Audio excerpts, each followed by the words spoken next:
Ayan, check ko na lang. Ayan, para kita. Ayan. Ang ganda na itsura. Bango. Ayan siya. Trending to guys dun sa black na app. So, dun na naman ako nabudol guys. So, 18 reals siya. Ito itsura niya.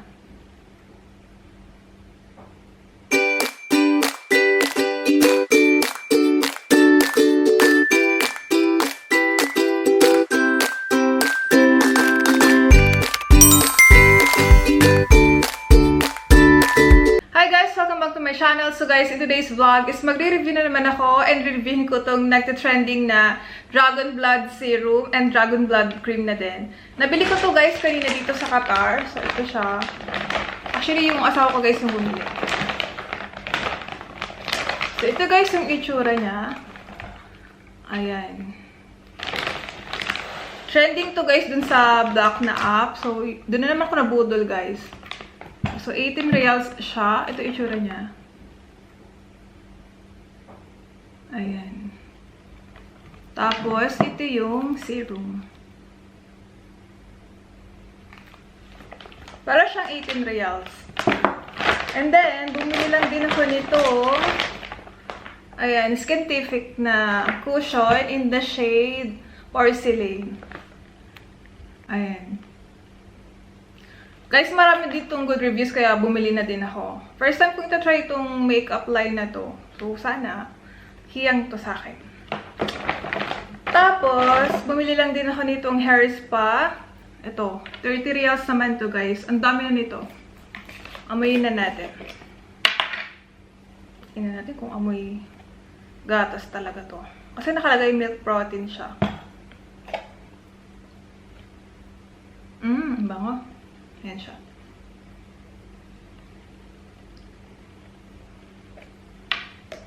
Kano ito? 30 reals to guys.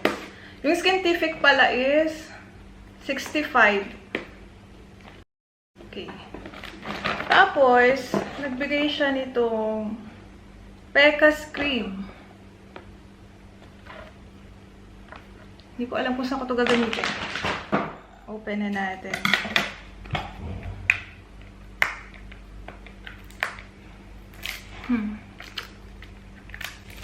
Okay. Ito din. Open na natin.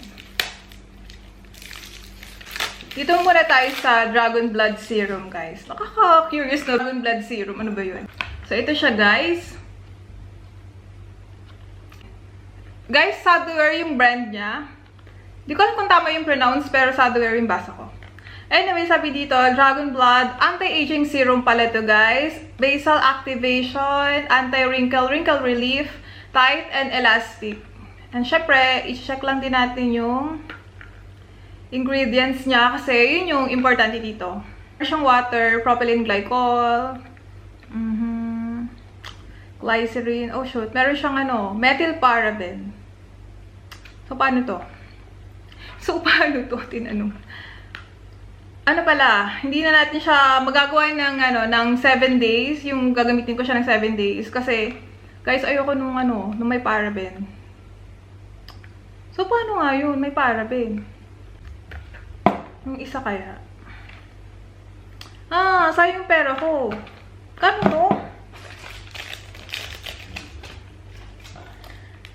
18 reals. 18 reals to, guys. So, nasa 200 plus. 200 plus, kano yun? Pa yung loading. Carry. Sa 270 pesos to, guys. Sayang yung pera ko. Ayan mo na nga. So, itong isa, baka ito isa wala. Glycerin, mineral oil, methyl pro, hydrogenated.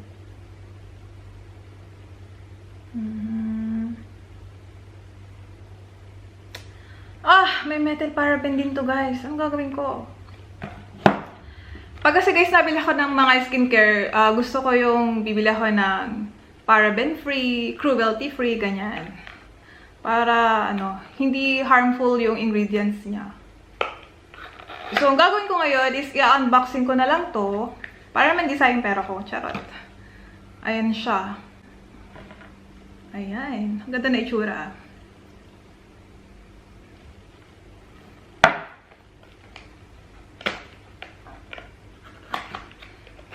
Di ko siya ma-review ng 7 days kagaya nung sa VC Toner kasi nga ayoko yung ano niya. Oo. Ang interesting naman ang itsura. Ito siya.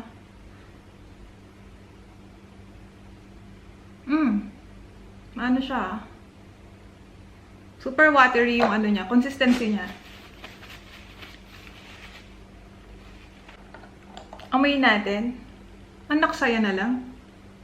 Sobrang watery naman. Oh, tulong-tulo agad. Kalalagay ko lang, guys.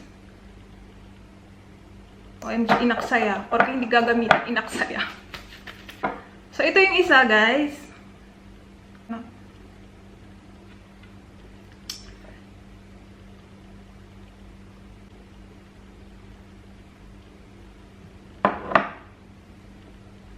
Ayan, check ko na lang. Ayan, para kita nila yung ano. Hindi ko rin gusto yung amoy.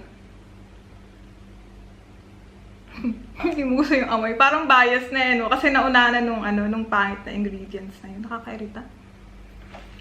Dapat pala lumabas ako ng sasakyan. Kasi guys, yung asawa ko yung bumili nito kanina. Ngayon, ang init-init. And yung bilihan kasi nito, wala siyang parking. As in, yung nagpa-park lang na sasakyan dun is dun nasa sidewalk. Tapos medyo malayo kami. Ang init-init kanina, so sana pala bumaba ako para binasa ko na yung ingredients niya dun sa store. Ang hindi ko na binili, kasi sayang naman. Ayan siya guys. Ayan. O, di nasayaan ka ngayon ng pera. Ayan lang guys, sa mga gusto makakita ng consistency na lang. Ayan. Ayan siya.